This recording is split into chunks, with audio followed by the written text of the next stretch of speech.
Richard Pryor was the ultimate ladies' man. According to multiple studies done in the United States, the more a man makes a woman laugh, the better chances he has of romance in long term. In the 70s, Richard was not just the funniest man in the world, but quite possibly the funniest man who ever lived. If you combine Richard Pryor's onstage ability to make an audience howl with laughter, along with Pryor's status as a leading man in Hollywood, of course women would throw themselves at him. Actress Margot Kidder, who co-starred with him in 1982's Some Kind of Hero and 1983's Superman 3, said that he was irresistible. All guys wanted to be him, and all the women wanted to be with him. Throughout his career, Richard has been linked with countless women, a trait that he learned as a young age from being born and raised in a brothel run by his grandmother. If he wanted you, you had that power, and usually that would last until he got you, and then it would be time to go after another woman. And that was the game with Richard. I don't know. I've never been able to have what they call sustain a relationship. That's what it's called now. In other words, when you stop wanting to be with them, you leave. Richard had a compulsion to be married because he didn't want to be alone. But once he got married, the magic would be off. Richard Pryor had a Pence mentality from being raised in a brothel and being surrounded by prostitutes. He was married 7 times to 5 different women and had a string of affairs. But it's hard to wake up and see the same person all the f***ing time. It was his surroundings where he was brought up that had an effect on his entire life. He was never able to have a proper committed relationship due to significant events in his life. Here's why Richard Pryor struggled with love. In the early 60s, Leroy Buck Pryor decided that his son would take on the family business and gave his son Richard Pryor a prostitute that would be working for him. One day after earning a little money, the prostitute gave Richard some cash and asked him to beat her. She hit me and I started fighting for my life. I had no idea what she was talking about. I didn't know there was any romantic connotation to physical violence. When Buck saw what Richard had done, it was the last straw. His son, the comic, didn't understand women, didn't grasp the basics of pimping, and didn't deserve the indulgence of anyone. As a result, Leroy Buck Pryor kicked Richard out of the house and onto the street. It was here where Richard left his hometown of Pryor, Illinois, and headed to New York for stand-up comedy. That event was also life-changing because Richard would eventually begin using the practices that his father used on women, much to his own downfall. Unfortunately, it would be the only way that Richard knew how to communicate love to women, which ultimately led to the self-sabotage of his relationships. When Richard's girlfriend Patricia Price found out she was pregnant, he decided to marry her, and Buck advised against it. If Buck hadn't said that, I might have chickened out. But despite him, I said, shit, I'm gonna go through with it. Richard and Buck had a rocky relationship. Richard probably set out to be the best pimp he could be, just to spite his father again. Through unconscious learning, Richard learned how to be a pimp. Richard's first dealing would come when he fell for an Audrey Hepburn lookalike named Maxine Silverman. Richard thought Maxine was the cutest white girl he'd seen. She grooved right along with me in treating life like a party. She knew things, sophisticated things that I'd never learned, like which fork to use at a nice restaurant. To her, he seemed like the sweetest, most daring person she'd ever met. When they first met, she considered him to be a Lenny Bruce wannabe, and soon left her boyfriend to be with Richard. They considered themselves to be husband and wife, with Maxine calling herself Mrs. Maxine Pryor, despite the fact that Richard hadn't yet divorced his first wife, Patricia. Their relationship would be filled with darkness. Like Richard's upbringing, Maxine came from a household where the abuse was common.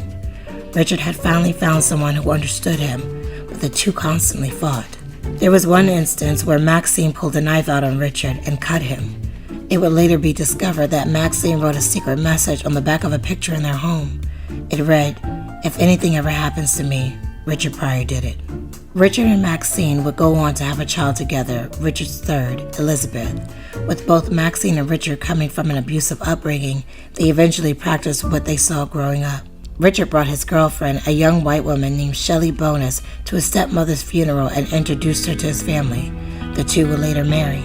On July 16, 1969, Richard's fourth child, Rain Pryor, was born. For the first time in his life, Richard was there for the birth of one of his children, but his dedication as a father was short-lived. Shelley would later file for divorce, citing irreconcilable differences after some violent incidents, one that included Richard angrily leaving his home and driving off with a naked Shelley banging on his windshield. I am no day at the beach.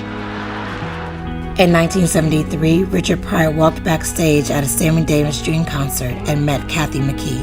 At the time, Kathy was dating Sammy, but Richard flirted with her anyway.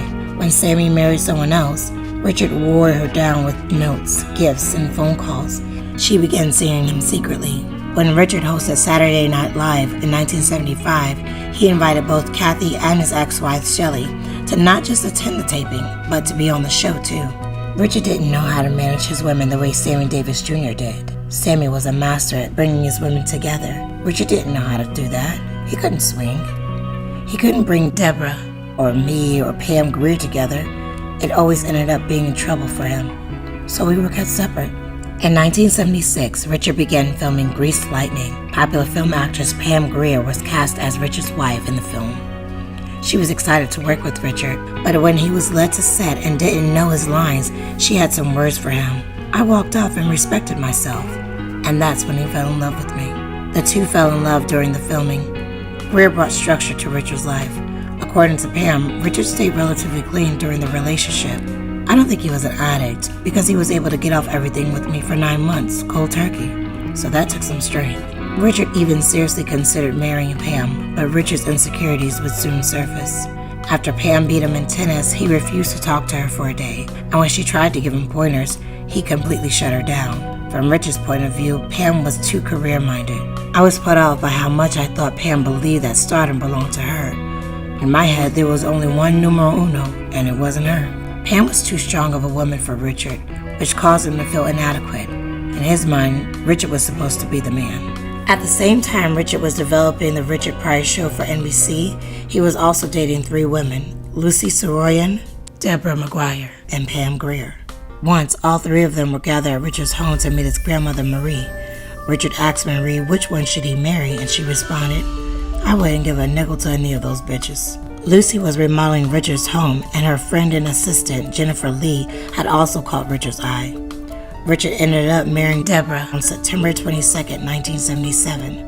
The couple had been on again and off again a few times before the marriage. During one of their off periods, Richard took Jennifer Lee on a date. The night before Richard and Deborah's wedding, Richard and Jennifer were kissing in their home just before Deborah got home. Richard didn't know who he wanted, and he wasn't the only one. The cake at the wedding reception read, "Congratulations, Richard and Pam." During their honeymoon, Richard continued to call Jennifer, who felt that Richard's marriage was oddly bringing them even closer together. The juggling on multiple women is something Richard picked up in the brothel. Deborah ended up leaving Richard in 1978, which is when he started officially dating Jennifer Lee, who would later become his 4th wife. In the early 80s, Richard began dating actress Margot Kidder. Their romantic relationship began on the set of Some Kind of Hero in 1981. I fell in love with him 2 seconds flat. He was smart and funny and sexy, and you wanted to take care of him. He was wonderful. Kidder jumped at the chance to work with Richard, accepting the role before reading the script. The thing that makes Pryor wonderful is that he's the most real human being in the world. The guy's a genius. Kidder went on to praise how much she loved Richard, not just as a human being, but as an actor too. She speculated that a lot of directors were intimidated by him due to his ability to improvise. Richard and Jennifer married in August 1981, but divorced a little over a year later in October 1982 after a series of violent outbursts by Richard. In the 2020 documentary, The Last Days of Richard Pryor, Pryor's widow Jennifer Lee said that the first time she met Richard, she fell in love with him. What was it that I was attracted to was his vulnerability. Jennifer later said, "I've never met a man who needed love so badly, yet resisted so much." The two later remarried in June 2001 and remained married until Pryor's death on December 10, 2005. After being diagnosed with multiple sclerosis in the late 80s, Pryor married Flynn Boleen in October 1986.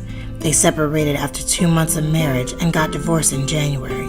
2 kids will come out of their relationship: Stephen, born in 1984, and Kelsey, born in 1987. The two remarried in 1990 but divorced again a year later.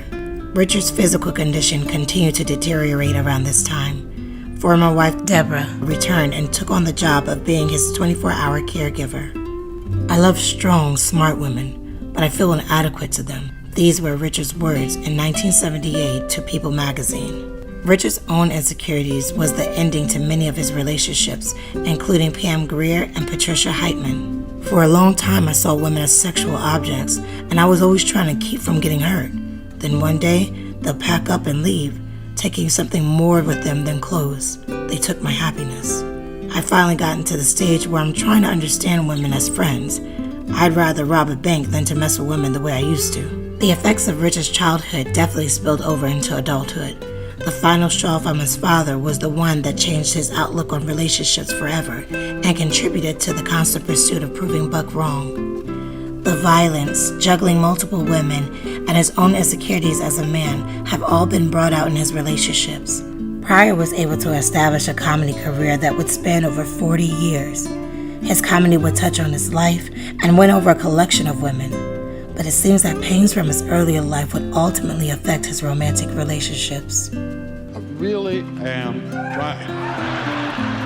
I'm telling you, I'm crying, okay?